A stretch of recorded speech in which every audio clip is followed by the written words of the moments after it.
Now, throughout the summer, the Labour Party has faced accusations of anti-Semitism. Just this week, the Labour MP for Canterbury, Rosie Duffield, was threatened with a censure vote by a small number of members of her local party for attending a rally against anti-Semitism back in March.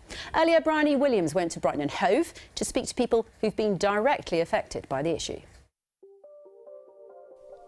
Holland Road Synagogue in Hove has a congregation of around 150 people who recently celebrated Jewish New Year, a close community which Fiona Sharp is part of. She also sits on the Sussex Jewish Representative Council. She says she's witnessed Labour supporters using anti-Semitic language online. Unfortunately, I spend a lot of time monitoring with a lot of other people this kind of language on social media.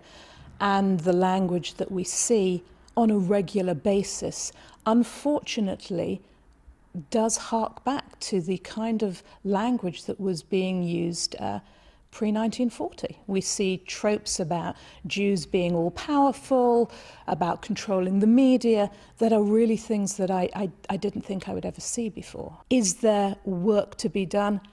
Absolutely. Would the Jewish community prefer to be in a better position? Of course we would. This doesn't benefit anybody. I can't vote right now. I can't support a Labour Party that I truly believe is inherently anti-Semitic. The row over anti-Semitism has dogged the Labour Party for the past few years. Despite attempts by Labour leader Jeremy Corbyn to address the issue and to reaffirm that anti-Semitic abuse has no place within the party, there are those who feel that the whole culture within it has deteriorated. Like Brighton and Hove City Councillor Anne Meadows, who was targeted in an alleged anti-Semitic video posted last year by Labour campaigner Daniel Harris, who denies any wrongdoing and is currently suspended from the party. It was very worrying, it was very upsetting, and I was very offended. I am married to a Jew and I found it very offensive. I've always served Labour faithfully. That doesn't count for anything these days.